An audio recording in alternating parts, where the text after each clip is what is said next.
Guys, welcome to episode 49 of the Northstar podcast. Third episode on our peptide series, and the final one is on longevity.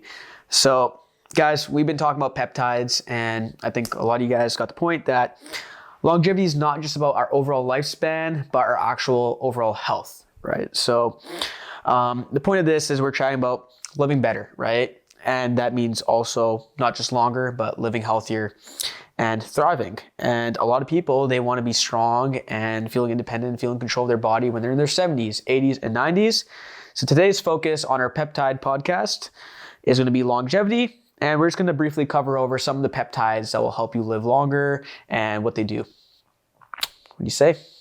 Yeah, I think the biggest thing for this one here is, just getting to understand, like Ikam said, I think a lot of times we go through life and we always have like a fat loss goal, we have a muscle goal, we always have, but it's like, is that going to also keep you healthy and live longer? Because the more people I've worked as they've aged, their goal has then become just to be able to like move better and have a healthier, take less medication and be able to, either play with their grandkids or things like that. So it's funny how all that stuff kind of comes back. Full circle a lot of the times. And I'm not saying that it's not okay to have muscle gain or fat loss or have a goal that's physical, but also taking in consideration how far do you want to go to risk that longevity and ask yourself truly, like, is, dieting down to a certain percentage really something that I want to go through if it's going to maybe harm my longevity long term? Or is that something that I'm driving from insecurity, right? Yeah. It's just something to reflect on. I don't think be introspective on. Yeah. Any goal that someone has, I always try to like get an understanding of why and where they're coming from with it and try to, hear them out on it and, give them my, 2 cents on, okay, I understand. And have you thought of this or have you thought of those things? And that just gives you a different perspective on it. So, yeah. And yeah, we've chatted plenty of times how it's kind of like a triangle, right? If you're everything, it kind of counteracts the other thing. If you're going too much on your health, your performance, as well as your aesthetics will dive down a bit. If you go too much on the performance, right, it's going to negate your health. But if you focus on health, that's usually a precursor which actually kind of helps the other two a little bit and makes you feel more fulfilled. And man, as a person who's kind of went through some stuff recently, like life is short, man. And like it can slip by so quick. And it's one of those things people should, not take granted because everybody has over 100 different problems in their life. But when a health issue comes up, that's always number one. Yeah. So yeah, should we chat into briefly cover the peptides that we think could help people? Yeah, so our top ones were Epitalon, NAD, GHK-CU, Thymosin Alpha. So Epitalon is, I would say, probably more of the longevity one, one where you don't really know if it'll work until you're older. Yeah. You won't really know. It's kind of like you're investing. That's how I look at Epitalon is you're really like just saving the bank and you're hoping that, the interest goes up. Oh yeah. Really. Okay. It's kind of how you, because there's no really to tell long term. It's going to be more long term. Yeah, short term. You're going to know long term. NAD is very popular because anything that you can feel right away, most people are like, wow, like I notice the difference. Yeah. NAD, you get like a flushing feeling when you take it. So describe that, like the flushing feeling for people who don't really. You kind of just feel like sometimes, depending on high dose, nauseous, and you just feel like a little bit like hot, like your whole body just feels really warm. And yeah, it's a kind of a weird, it's a weird feeling. It doesn't last forever. Yeah. It's like if you've taken a pre-workout and you get that itchy, like it's something instant, like something's instant, right? NADs is another been shown for longevity and things like that, for energy, mitochondrial health. When you're looking at GHK-CU, it's more for skin repair, tissue repair. So, better skin, better nails, hair, all that stuff. Collagen, right? It helps with that a lot. And GHK-CU is It's blue, actually. Yeah. It's like a blue liquid. It's kind of, people get like, what? People don't know. It comes in a blue liquid. You can also get it in creams, skincare. Yeah. Uh-huh. So that it helps with, I've seen actually with stretch marks. Okay. In creams, especially. Injectables more, I would say, more for the skin repair. Well, you could actually say creams too, but injectable versus cream is very different. Okay. It's kind of anything, right? It's more of a systemic approach with injectable. With cream, it's like the area, topical area. Okay. And then Thymosin Alpha is more for immune support. So the reason it's kind of under longevity is like if you're not healthy and you're always sick, it's going to be really hard to do things in life. Mm-hmm. So that one's cool. That one all of these I would say are things that you can try to see if you feel any difference. And they might be, dependent. Like you might take Thymosin Alpha in the winter when you get more sick. When you're more sick and you're more prone to... Yeah, you might take it kind of then. GHK-CU, if it's a little bit drier time as well, you might want to help. Skin's get more ashy or something like that. Yeah, you might do that. NAD is one of those, like I've seen, you can kind of just take it when you feel like you need a boost, or you can take it religiously every week. It's just like one of those. And then, like I said, Epitalon is like that one's kind of hard because you don't really know you're taking an investment thing on that one. Yeah. It's like you're hoping that, because there's not a ton of research on it in regards to it, but there's some promising stuff.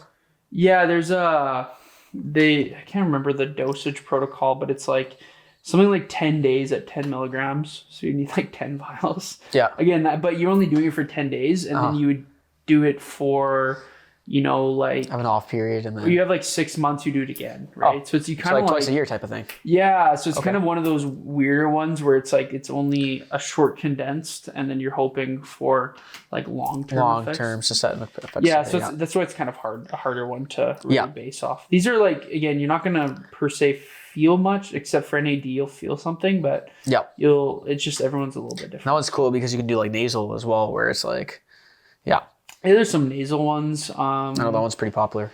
I would say nasal, I have found more to be like brain ones. So C-Max, Solank. Yeah. Those I found more for nasal sprays. I haven't tried nasal sprays in these ones, but I've tried C-Max and Solank before. So yeah. So cool. For a frequently asked question, can these peptides actually make you live longer? That's such a depends question. Because as always, right? Yeah, because it's one of those things where you could say it could. Yeah. But will they, if you have a really, you don't get enough sleep and you have, let's say you have like genetic predisposition, you don't eat, healthy, will it, maybe it could help a little bit, but could it erase everything? I don't like damage, picture. But like the damage that you've created, I wouldn't say damage in the way it's like always permanent, but does it reverse it? Maybe it could help a little bit, but do I think it's, the end all be all? At the end of the day, it's everything has to kind of work together, right? So. Yeah. And I think out of all these, we didn't really mention which one has like the most data on it so far, like which human trials. I would say, NAD definitely. Yeah. That one's been around for a long time. That one you can get in, like you can just go to a naturopath and they can give you a NAD bag. That one's been around for a while. Yep. GHK-CU, I would say I've seen a little bit more on that just because it also I've seen in like creams skincare and things like that.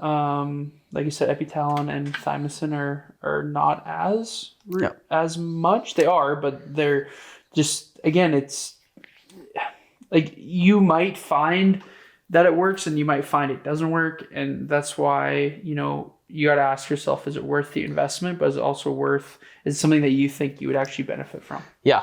Because I think of it as like, is your quality of life going to increase? And if that increases and if you can scale it out and see if that will lead to you being more, whether it's productivity, right? Like you're feeling better, so you're gonna be more productive.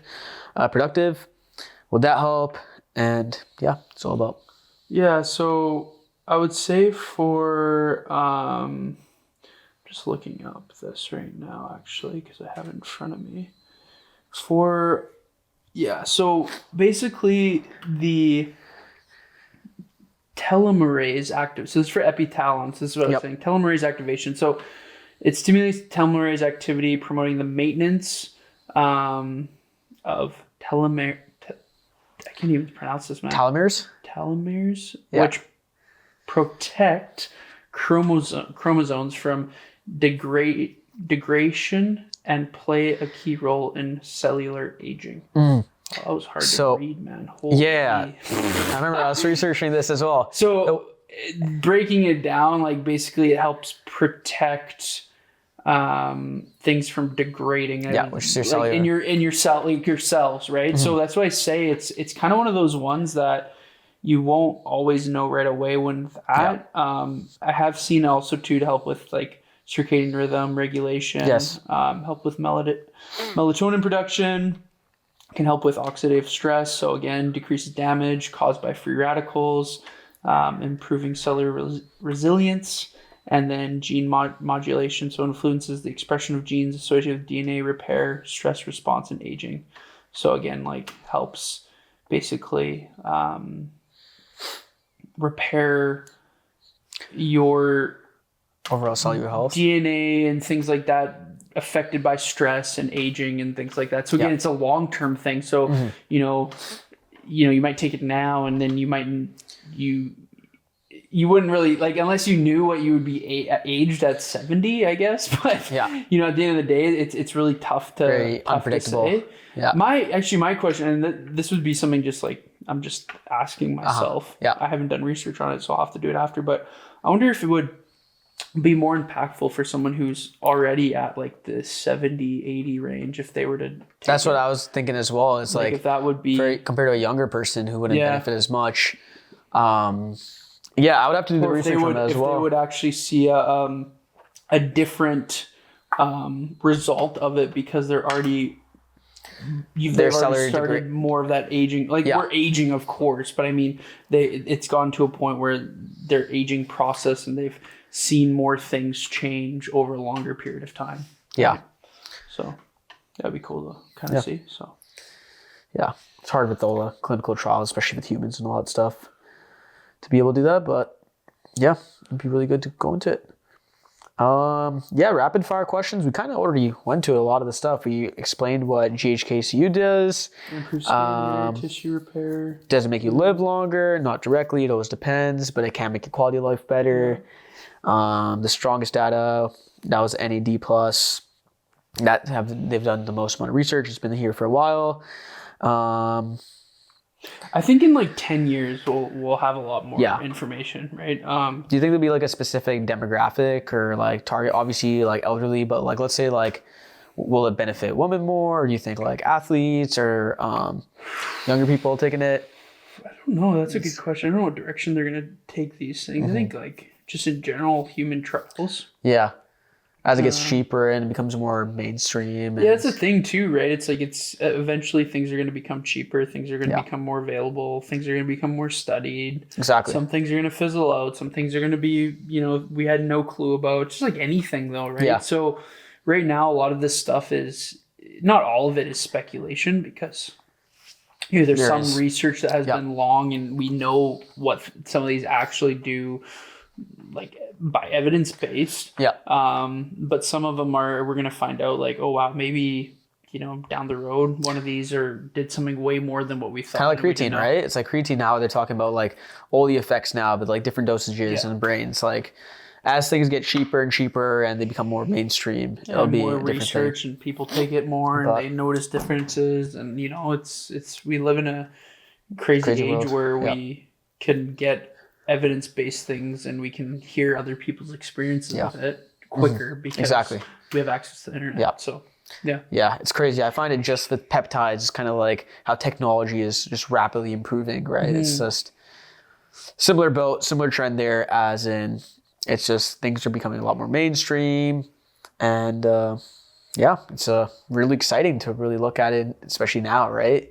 To look at the future. Well, that's what I'm saying, and I think the big topic about longevity that I really want to get to is a lot of times people think longevity is, exercising all the time and always eating like super healthy and this and that and not eating this and having only this and, doing crazy workouts. It's like longevity is actually probably sometimes the opposite in the fact of like, it's not crazy weightlifting. It's not putting, your body through a lot of stress. It's getting quality sleep. It's having great relationships with people.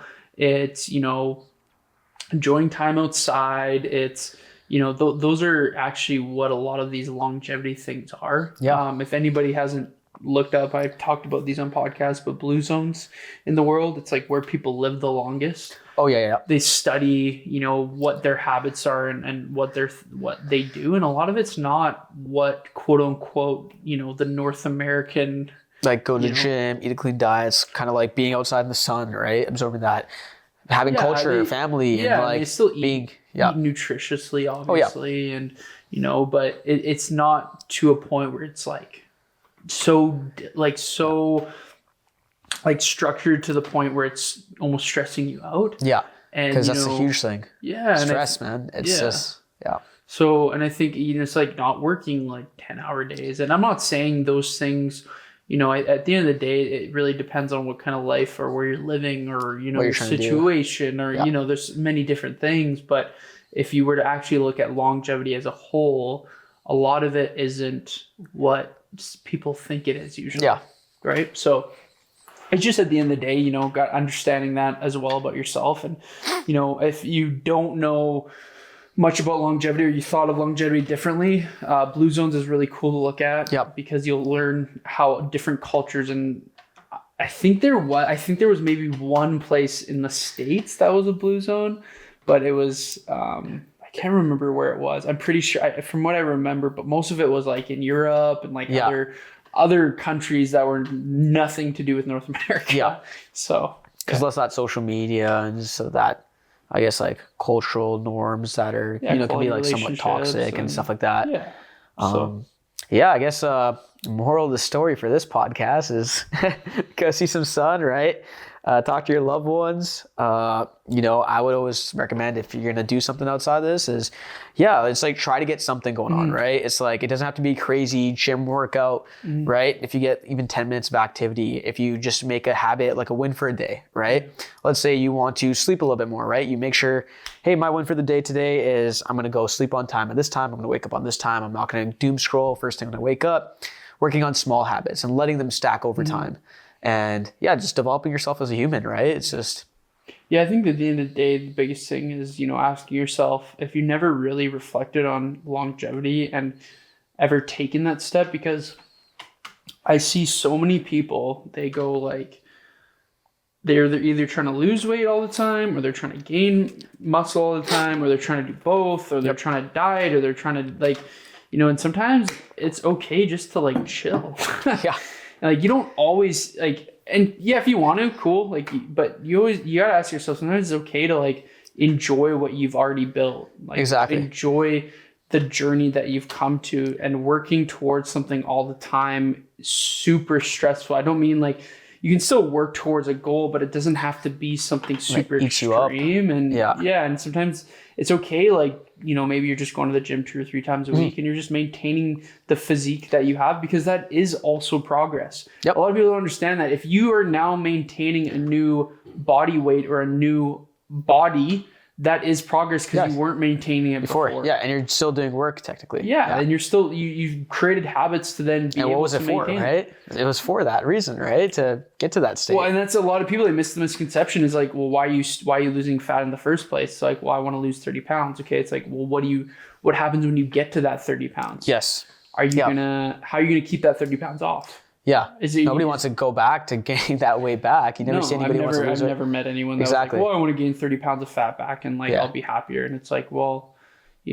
so then you got to ask yourself, why is it going to make you feel happier, right? It's like, so I think the big thing about this podcast is, yes, there's some peptides that can help, but also just reflecting on longevity as a whole. And I think it's good because a lot of times I have found, especially when somebody starts with longevity, they actually start to just feel better in general and start to lose body fat because they're focusing on their health, right? A lot of times when we focus so much about other things in life or only solely focus on physical, we find it's harder for us to get there because we're so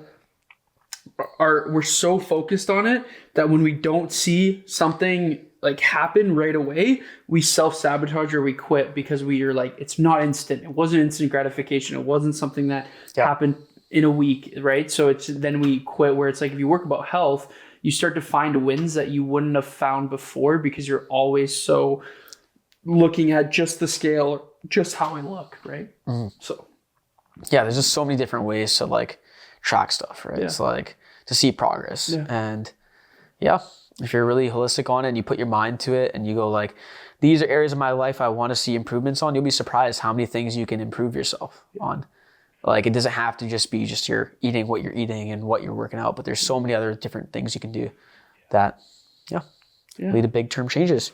Well, I think that's a good place to end it, man. This episode. I know this one was shorter, but I think that's the point of it is, like I said, more info, different topics, so you can actually like see if it's something that would interest you and be able to get a little bit of information and ask us some questions. So great. Oh, on to episode 50, the big episode 50 next. Come, man. So I'm excited for that, and thanks everyone for listening to episode 49, and we'll see you on episode 50. Thank you guys. Adios.